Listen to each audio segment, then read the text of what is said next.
Hello and welcome. Dozens of people in the Vancouver area of Western Canada have died in an unprecedented heat wave. Police say they've responded to almost 70 sudden deaths since Monday. Most of those who died were elderly. It has been extremely hot, temperatures very challenging. A new all-time record of 49.5 degrees Celsius, that's just over 121 Fahrenheit, was set on Tuesday. In the US as well, it's been hot in the Pacific Northwest, dangerous heat levels there. This is Portland, Oregon at 46.1 Celsius and more than 42 Celsius in Seattle as well. We're going to take you live to Seattle in a few moments. We'll also be asking how much climate change is contributing to the heat. First though, this report from Tim Muffet. In sweltering temperatures, help for the homeless in Edmonton, Alberta. There's going to be a lot of people going to be ending up in the hospital and being really sick from this because some of them don't know how to look after themselves. Dozens of people have died in Canada amidst this unprecedented heat wave. For the third day running, the country broke its temperature record yesterday. It reached 49.5 degrees Celsius in British Columbia. Police in Vancouver have responded to more than 130 sudden deaths since Friday. Heat is thought to have been a contributing factor in most cases. We do get heat waves from time to time every summer. The summers have been getting hotter, but it's never this bad. We've never experienced anything in the 40s in Vancouver. It's the western parts of Canada, as well as northwestern parts of the United States, that are worst affected. At least a dozen deaths in Oregon and Washington state are believed to be linked to the heat wave. A big dome of high pressure has built across this part of North America, trapping the air in place. That air has been sinking and warming, allowing temperatures to climb day by day. This is not an uncommon situation in the summer, though. So why have the temperatures been so high? Well, scientists suspect climate change has had a part to play. For many, the sea is providing a temporary respite. Rivers more appealing than ever. But as well as people, many animals are struggling. So pigs don't sweat. So we need to really make sure that they have a lot of mud and it's actually a natural sunscreen.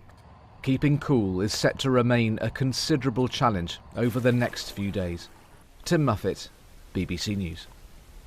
So let's find out how hot it is and how people are coping in Seattle. We can take you to Brian Calvert, who is a reporter with KOMO Radio News from there. Good to see you. How are you all? How is everyone dealing with the heat? Well, we're trying to hang in there. We have some good news. That cooler air off the coast that Tim was just referring to has finally entered the greater Seattle area. And so here where I am, we're actually starting to see some cooling. Now, east of the Cascade Mountains, on the other side of my state of Washington, it's still dreadfully hot, with temperatures expected once again today to get to 110 degrees Fahrenheit or about 43 degrees Celsius. And that heat dome will remain in place for the next couple of days there. But we get lucky here in Seattle every now and then. We get that coastal, that onshore flow coming in, and it really cools us off. But I'll tell you, I know that it's drizzly and cloudy where you are today. That's normally what it's like here in Seattle. Even this time of year, we get that around here. And to have historically high temperatures, the hottest temperature we've ever had on record, people around here just don't have air conditioning units installed in their homes. So it really is a big deal. We've had 2 people officially die locally because of the heat. And Brian, are people still going to work, going to school, or are people staying at home? It's interesting that you mentioned that. Yesterday, a lot of people stayed home, but today, on a different note, it is actually the state of Washington's reopening day from COVID. And so everybody is expected to be back at work today with all of the rules and restrictions lifted for the first time in over 15 months here. So it's a big day for us. But yes, the last couple of days, we were all advised, stay home, stay down low. Many of our homes here have basements. We were all encouraged to spend time down there. Here at my house, this is actually my home office, and I'm down here in the cool basement with the fan blowing in, and I'm finally getting that cool air that we've been waiting to return to our area for so long. Brian, we're about to talk a bit more with an expert about climate change and how much that is influencing the heat wave that you're seeing. Is that part of the conversation that people are having in Seattle?